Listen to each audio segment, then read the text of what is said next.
बोटाच्या एका स्पर्शाने संबंध जगातील घडामोडी पाहण्यासाठी राजमुद्रा न्यूज लाईव्ह हे ॲप इन्स्टॉल करा व चॅनलला सबस्क्राईब करायला विसरू नका. माझ्या महाराष्ट्रातील बांधवांनो, भगिनींनो आणि मातांनो, नमस्कार. जय महाराष्ट्र. तसं बऱ्याच दिवसानंतर आपल्याशी मी संवाद साधतोय. मधल्या काळामध्ये काय काय घडलंय आणि काय काय घडतंय हे आपण सर्वजण पाहत आहात. एक विचित्र परिस्थिती अशी निर्माण झालेली आहे. नैसर्गिक आपत्ती पण येते आहे, कोविडचं संकट तर आहेच, त्यात एका बाजूला ऑलिम्पिक पण सुरू आहे. ऑलिम्पिकमध्ये सुद्धा आपले खेळाडू प्रयत्नांची पराकाष्ठा करतायत. विशेषतः नीरज चोप्राला त्याचं कौतुक तर केलंच पाहिजे, अभिनंदन तर केलंच पाहिजे, कारण देशाची मान त्याने उंचावलेली आहे. किती वर्षानंतर अजून मोजतो होता पण सुवर्ण पदक त्यांनी मिळवलेलं आहे. तसं पाहिलं तर सगळेच खेळाडू प्रयत्नांची पराकाष्ठा करतायत आणि हे होतच असतं. एक स्पर्धा म्हटल्यानंतर प्रत्येक वेळेला सुवर्ण पदकच मिळतं आणि प्रत्येक वेळेला हार होते असं नाहीच. हार जीत होतच असते आणि ते त्याच पद्धतीने आपण घ्यायला पाहिजे.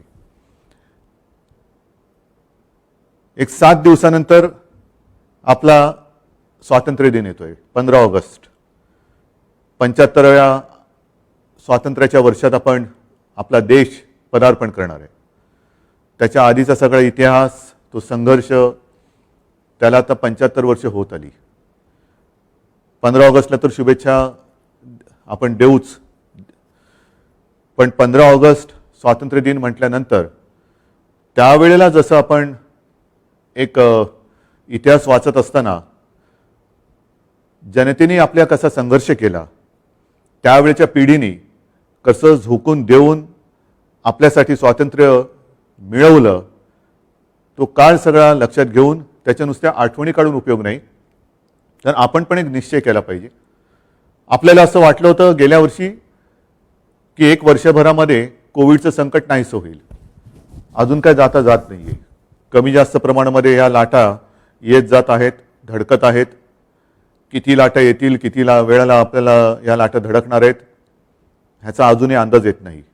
आणि म्हणून मला असं वाटतं की या स्वातंत्र्य दिनाच्या 8 दिवस आधीच मी आपल्याला एक नम्र विनंती करतोय की तो सगळा संघर्ष, त्याच्या नुसत्या आठवणी जागून उपयोग नाही आहे.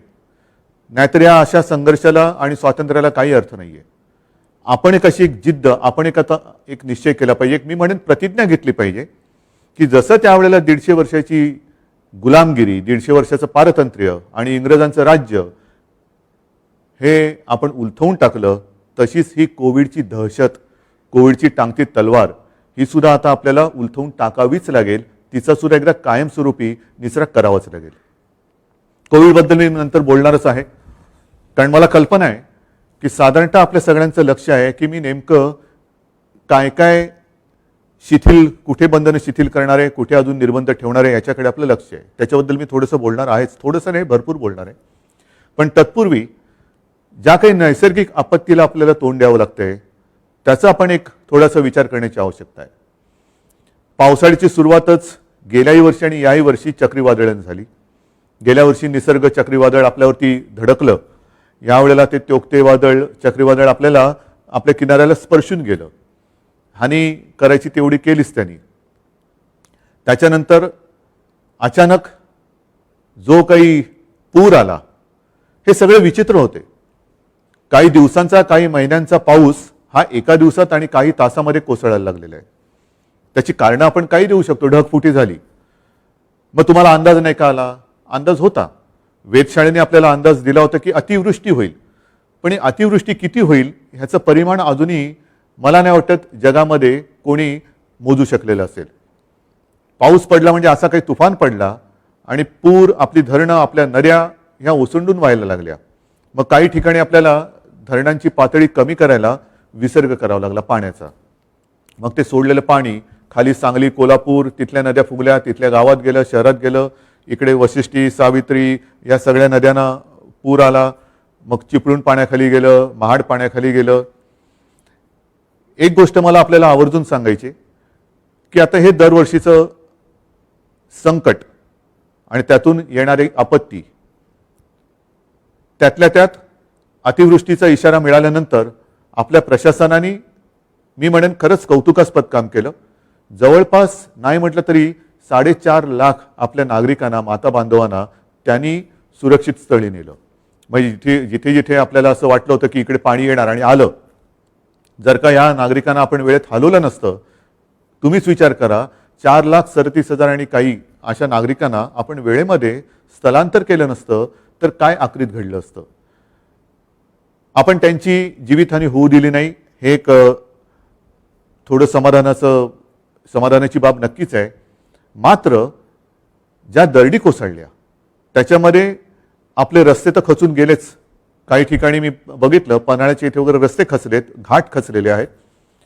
आणि दरडी कोसळून गावाच्या गावं, रायगडमध्ये मी गेलो होतो, तळेगाव बघितलं, म्हणजे तिकडे गाव होतं याची नामोनिशाणी कुठे शिल्लक नव्हती. संपूर्ण चिखल चिखल चिखल, चिखलाचे सगळे डोंगर आणि त्याच्याखाली आपले, म्हणजे त्या घटनेच्या आधीपर्यंत आपल्यासारखे जिथे जागते आपले बांधव, माता भगिनी ह्या गाडल्या गेल्या होत्या. त्याच्यामध्ये जीवितहानी फार मोठी झाली. या अशा काही दरडी कोसळल्या, त्याच्यामध्ये जीवितहानी फार मोठी झाली. आता ह्या दरडी कोसळण्याचं प्रमाण हे वाढायला लागलेलं आहे, पूर येण्याचं प्रमाण हे वाढायला लागलेलं आहे.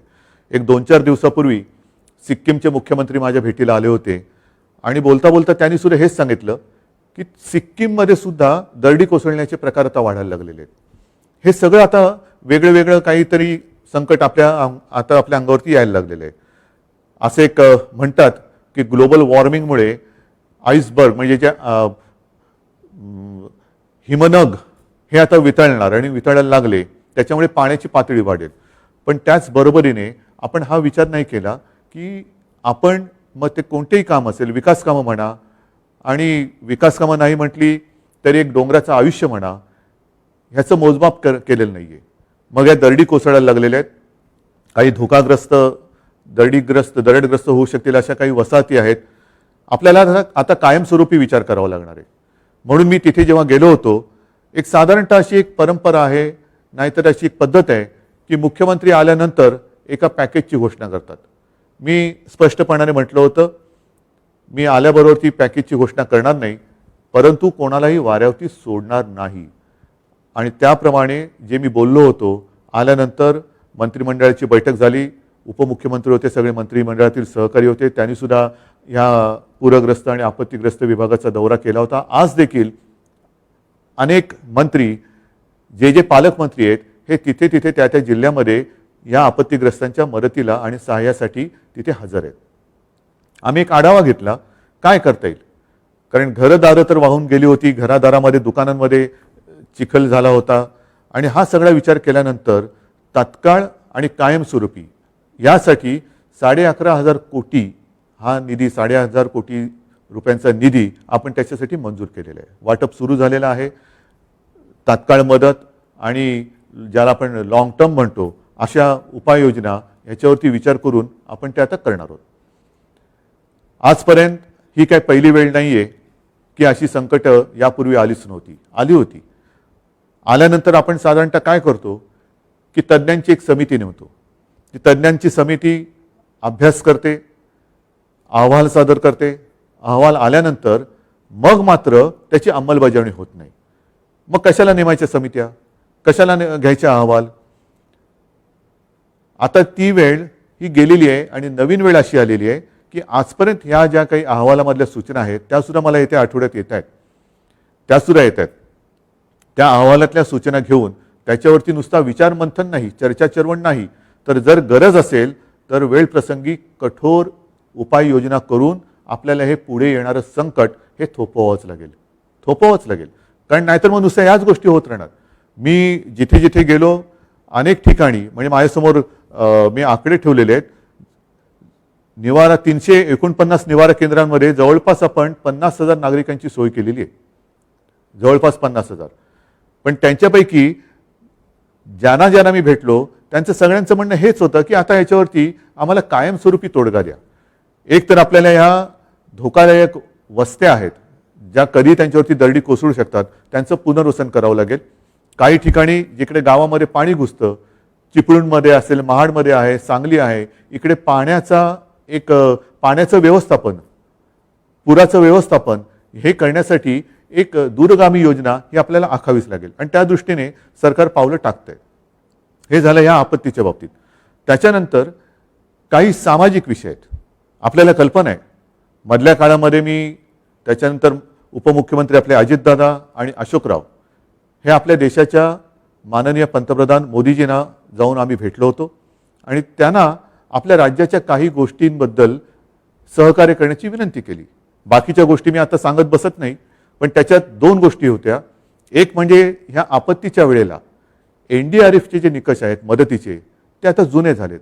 2015 प्रमाणे आपण मदत आता देऊ शकत नाही, आता वाढीव मदत द्यायला पाहिजे आणि म्हणून आम्ही विनंती केली की NDRFची जी काही मदत येते त्याचे निकष आता काळानुरूप हे बदलायला पाहिजे, मदत ही वाढवली पाहिजे. हा एक मुद्दा झाला. आणि दुसरा महत्त्वाचा मुद्दा तो म्हणजे आरक्षणाचा. मराठा आरक्षण आहे, ओबीसींचं आरक्षण आहे. ओबीसींचं आरक्षण, राजकीय आरक्षण हे रद्द केलं गेलेलं आहे.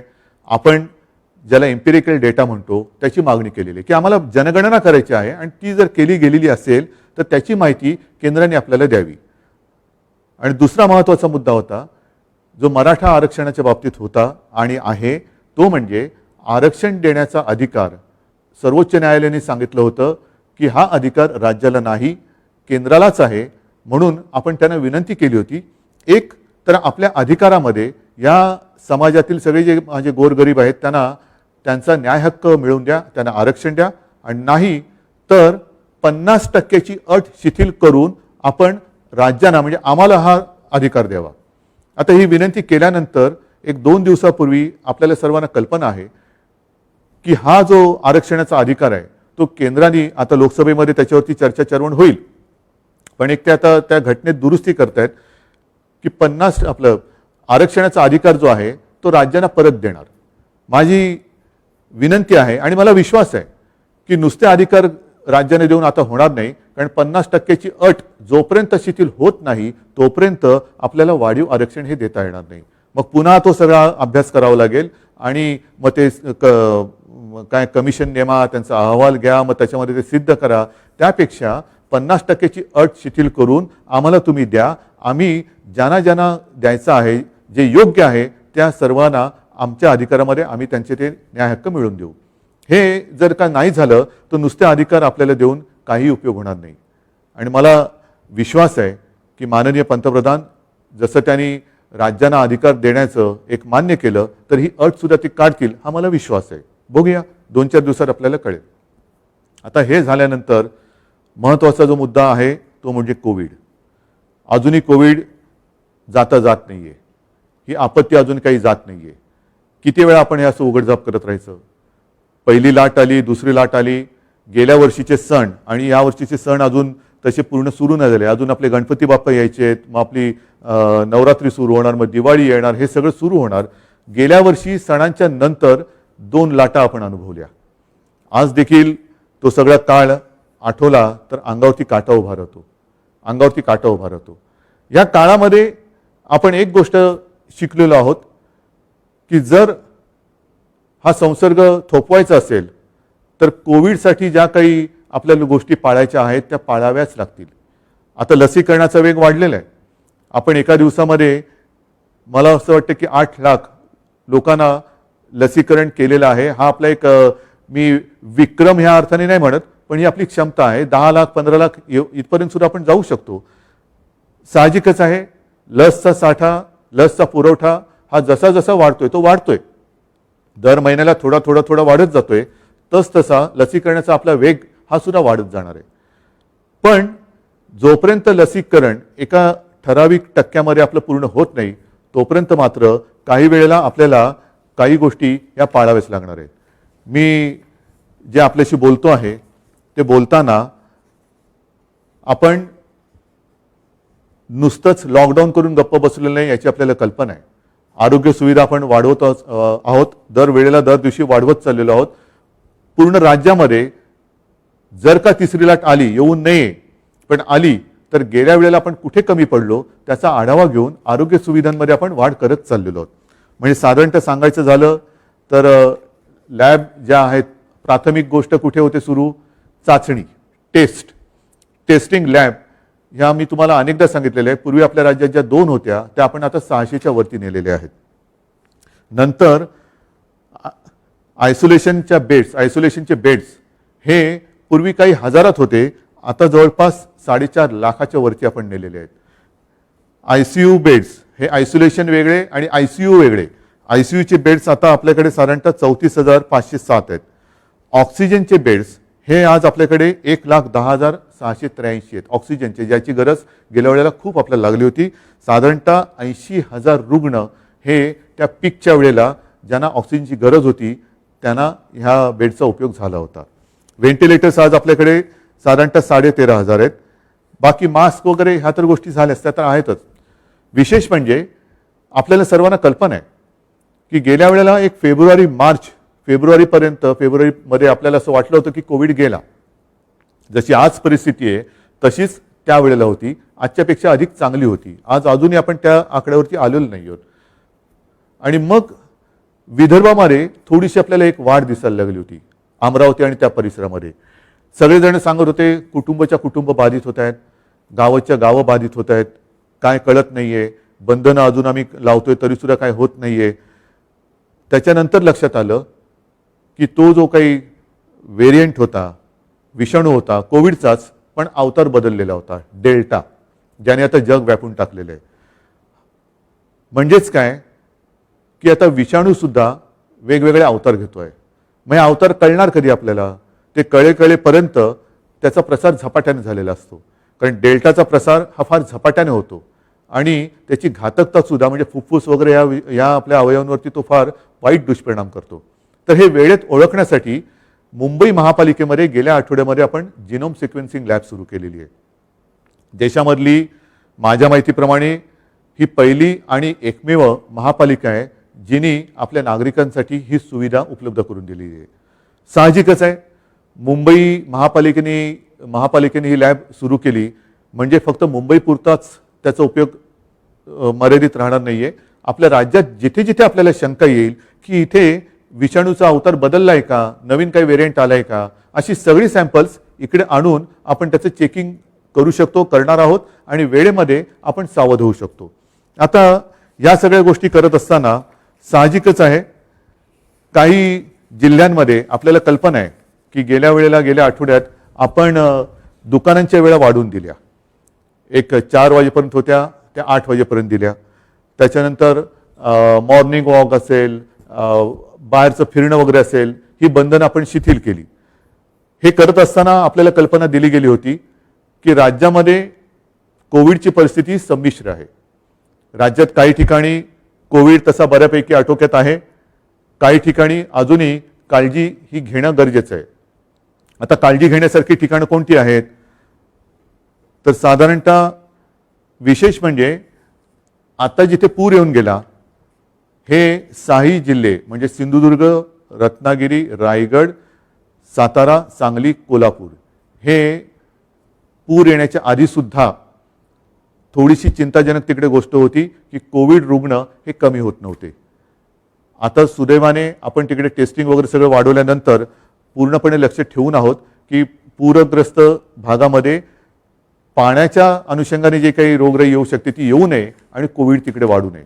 मात्र जे जिल्हे अजूनही थोडेसे काळजी करण्यासारखे आहेत, मी जिल्हे म्हणतो, याच्यामध्ये शहर आणि ग्रामीण भागात थोडासा वेगळा होऊ शकतो आणि ग्रामीण भाग आणि शहर असं वेगळं केल्यानंतर जिथे आपल्याला काळजी वाटते त्या जिल्ह्यात शहरी भाग जर का कमी वाढीचा असेल तर तिकडे आपण काही शिथिलता देऊ शकतो. तशी काही शिथिलता आपण दिलेली आहे, उद्यापासून सुद्धा काही ठिकाणी देतो आहोत. ही देत असताना जिथे मात्र काळजी करण्याची गरज आहे तिथे आपल्याला बंधने पाळावीच लागणार आहेत. हे जिल्हे कोणते आहेत? तर एक पुणे आहे जिकडे 900 केसेस रोजच्या दिसत आहेत, अहमदनगर आहे जिकडे 800 केसेस रोजच्या आहेत, सोलापूर आहे जिथे 600 केसेस जवळपास, मी हे अंदाजे आकडे सांगतो, 600 म्हणजे कधीतरी 600 पेक्षा कधीतरी 600 पेक्षा थोडे जास्त होऊ शकतात. कोल्हापूरला आज देखील 500 रोजचे येत आहेत. सांगलीला मी म्हटलं होतं पण सांगली सुद्धा 600 केसेस रोजच्या येत आहेत. साताऱ्याला 500 येत आहेत. सिंधुदुर्गला जिल्ह्याच्या मानाने 150 केसेस ह्या रोजच्या मिळत आहेत. रत्नागिरीला 150 आहेत. बीडला 250 आहेत. म्हणजेच काय की ह्या जिल्ह्यांमध्ये आपल्याला आजही काळजी घेण्याची ही गरज आहे. मग आता ही काळजी घेताना तिथलं जे काय स्थानिक प्रशासन आहे त्या प्रशासनाची जबाबदारी ही फार मोठी आहे. गेलं वर्षभर ही आपली प्रशासकीय यंत्रणा ह्या कामामध्ये थकलेली मी म्हणत नाही, पण तेच ते काम करते आणि त्यांच्यावरचा ताण हा वाढत चाललेला आहे. आणि म्हणून मी सुरुवातीला जे म्हटलं की आपण काही गोष्टी ठरवायला पाहिजेत. मी अनेकदा अनेक कार्यक्रम आपल्यासमोर मांडलेले आहेत. त्याच्यामध्ये कोविडमुक्त गाव, करोनामुक्त गाव हा एक कार्यक्रम आहे. आणि मला सांगायला एक समाधान वाटतं की बऱ्याच सरपंचांनी, मी जेव्हा त्यांना या आपल्या अशा माध्यमातून भेटलो होतो, त्यांनी आपलं गाव करोनामुक्त करण्याच्या दिशेने योग्य पावलं टाकायला सुरुवात केली होती. बघूया येत्या काही दिवसामध्ये आपण ही पावलं टाकत किती पुढे जातो आहोत. लसीकरणाच्या बाबतीमध्ये मी आपल्याला सांगितलं की लसीकरण करताना आपल्याला वेग आता वाढवत आहोत. आणि 2 डोस घेतलेले नागरिक किती आहेत, आपल्याला थोडीशी एक वर्गवारी करावी लागते की लसीचे 2 डोस कोणी घेतलेले आहेत, 2 डोस पूर्ण करून 15 दिवस किती जणांचे झालेले आहेत, आणि मग त्यांच्या हालचालींवरती आपण किती निर्बंध आणण्यापेक्षा किती शिथिलता देऊ शकतो. या सगळ्या गोष्टी करताना ज्याला आपण कोविड ॲप्रोप्रिएट बिहेवियर म्हणतो, म्हणजे मास्क घालणं, हात धुणं आणि अंतर राखणं, या काही गोष्टी आपल्याला इतर ठिकाणी सुद्धा आणणं गरजेचं आहे. इतर ठिकाणी म्हणजे कुठे, तर मी उद्योजकांना सुद्धा सांगितलेलं आहे, ऑफिसेसना पण सुद्धा मी सांगतो आहे की तुम्ही सुद्धा तुमच्या कामाच्या कार्यालयीन वेळा ज्या आहेत त्याची विभागणी करा. आपल्याला बंद करण्यामध्ये काही मजा येते अशातला भाग नाही. मी तर म्हणतो 24 तास आपण उघडे ठेवू, सगळे कारभार आपले 24 तास उघडे ठेवू, पण कामाच्या वेळा त्याची विभागणी करू. गर्दी टाळा. गर्दी झाली तर रुग्णवाढ होण्याचा संभव असतो. आणि ह्या सगळ्या गोष्टींचा विचार केल्यानंतर एक 2-3 दिवसापूर्वी माझ्याकडे महाराष्ट्रातील रेस्टॉरंटचे असोसिएशनचे सगळे लोक आले होते आणि त्यांनी मला विनंती केली. मी समजू शकतो की अडचण सगळ्यांनाच आहे की आम्हाला 4 वाजेपर्यंतच मुभा आहे, पुढे कसं करणार. मी त्यांच्याशी बोललो, त्यांनी सुद्धा खूप चांगलं सहकार्य करण्याचं एक मान्य केलं. मला म्हणाले, उद्धवजी आपण म्हणता ते आम्हाला मान्य आहे, पण आम्ही साधारणतः कधी उघडू शकतो.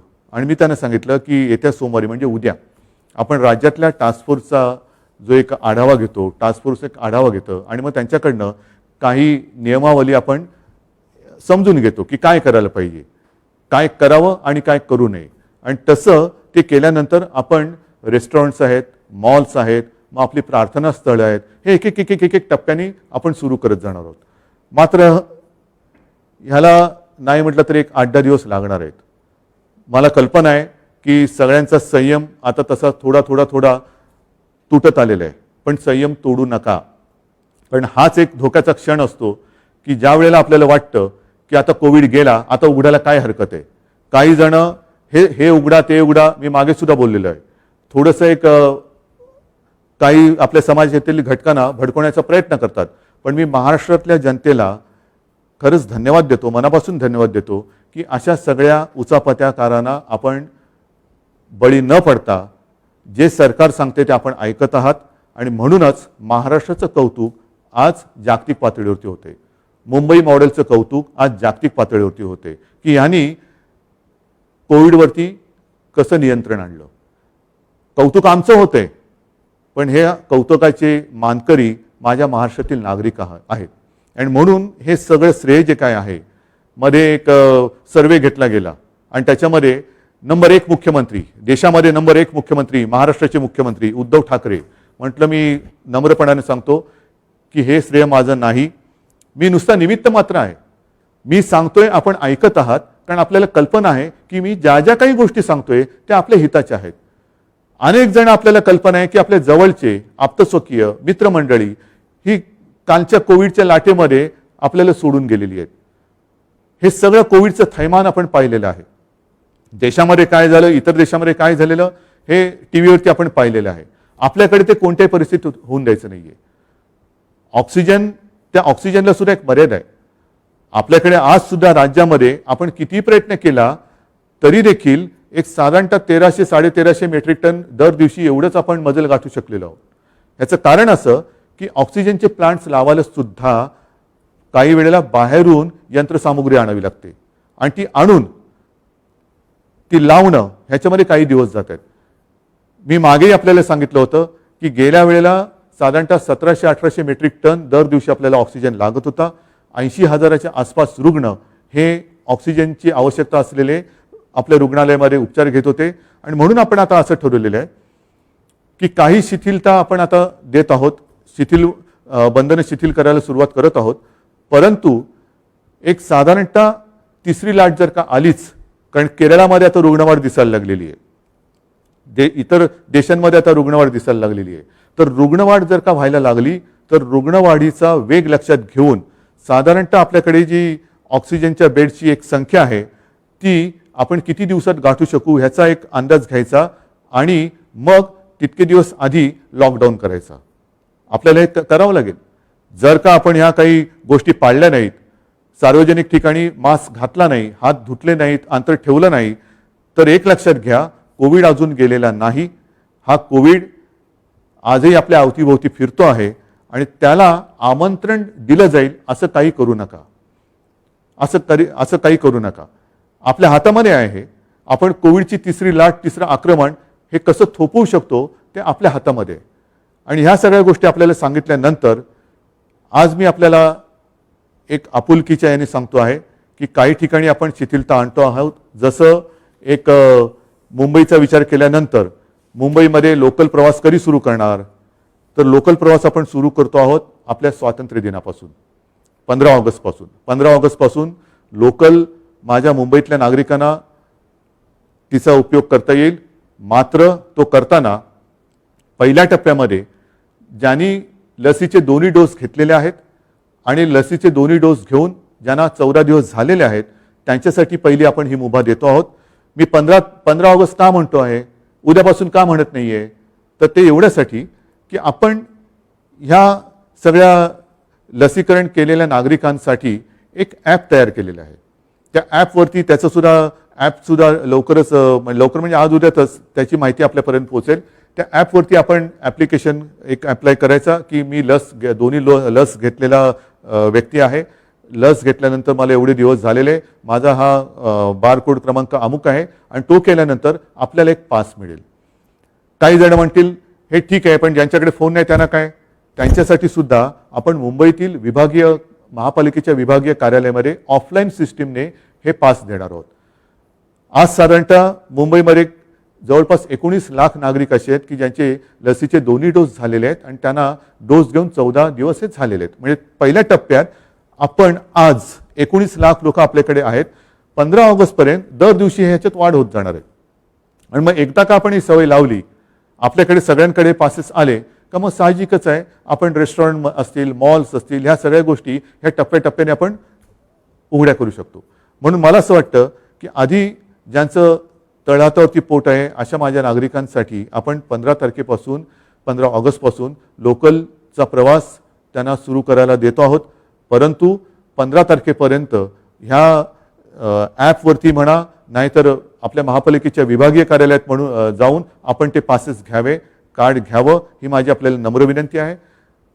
ही जशी मी त्यांना विनंती करतोय तशीच विनंती संपूर्ण राज्यातल्या ऑफिसेस त्यांना सुद्धा करतो आहे. मी अनेकदा बोललेलो आहे की आपण आपल्या कार्यालयीन कामाच्या वेळा ह्या विभागून घ्या. 24 तास आपलं ऑफिस आपण सुरू ठेवू शकाल जर आपण कामाच्या वेळांची विभागणी केली तर. एका वेळेला गर्दी करू नका. कामाच्या वेळा ज्यांना वर्क फ्रॉम होम शक्य असेल ते वर्क फ्रॉम होम करतील आणि ज्यांना आवश्यक आहे ती लोक कार्यालयात हजर राहून काम करतील. तसंच उद्योजकांना सुद्धा मी सांगितलेलं आहे की आपण जशी आम्ही फील्ड हॉस्पिटल्स उभी केलेली आहेत तशीच आपण हॉस्पिटल्स नव्हे तर आपल्या कर्मचाऱ्यांसाठी निवासाची सोय एकतर आपल्या कॅम्पसमध्ये करा आणि कॅम्पसमध्ये नसेल तर आजूबाजूला कुठेही जर का जागा असेल तर सरकार आपल्याला मदत करेल. तात्पुरती निवासाची सोय आपण तिकडे करू शकतो की जेणेकरून उद्या वेळ येणार नाही, वेळ येऊ नये, पण पुन्हा निर्बंध लावायची वेळ आलीच तर हे कर्मचारी त्यांच्या गावात त्यांना जाण्याची आवश्यकता लागणार नाही. ते त्यांच्या त्या निवासातून आपल्या कारखान्यात येऊ शकतील आणि आपलं अर्थचक्र चालू राहील. तर ह्या काही गोष्टी आपल्याला ह्या कराव्या लागतील. आम्हाला सुद्धा कल्पना आहे आणि कोणालाही असा आनंद वाटत नाही की सगळ्यांना प्रत्येक वेळेला बंधनामध्ये ठेवायचं. बाकीच्या बऱ्याच गोष्टी आहेत, पण सगळ्या गोष्टी मी काही आता आपल्याला सांगत बसणार नाही. पुन्हा एकदा सगळ्यांना नम्र विनंती करतो आहे की अजूनही संकट टळलेलं नाही. सणासुदीचे दिवस अजूनही आपले पुढे आहेत. या दिवशीसुद्धा गर्दी होणार नाही ह्याची सुद्धा आपल्याला एक काळजी घ्यावी लागणार आहे. आणि हॉटेल, रेस्टॉरंट्स, मॉल्स, प्रार्थनास्थळं यांच्याबाबतचा निर्णय हा उद्या टास्क फोर्सची मीटिंग जी होणार आहे त्याच्यामध्ये चर्चेला जाऊन तो सुद्धा आपण लवकर जाहीर करू. स्वातंत्र्य दिन 8 दिवसावरती आलेला आहे. तोपर्यंत आपण एक मनामध्ये निश्चय करूया, प्रतिज्ञा करूया की यावर्षी मात्र या स्वातंत्र्य दिनापासून आम्ही सगळेजण शपथबद्ध होत आहोत की लवकरात लवकर आम्ही कोविडपासून मुक्ती, माझा देश, माझं गाव, माझं शहर, माझं कुटुंब सगळेजण आम्ही कोविडमुक्त होऊ. आणि हे स्वातंत्र्य जसं त्यावेळेला लोकमान्य म्हणाले होते की स्वराज्य हा माझा जन्मसिद्ध हक्क आहे आणि तो मी मिळवणारच, त्याच स्वराज्यामध्ये आता कोविडपासून मुक्तता मिळणं हा माझा जन्मसिद्ध हक्क आहे आणि तो मी मिळवणारच हा निश्चय करूया. पुन्हा एकदा सगळ्यांना धन्यवाद देतो, शुभेच्छा देतो. जय हिंद, जय महाराष्ट्र.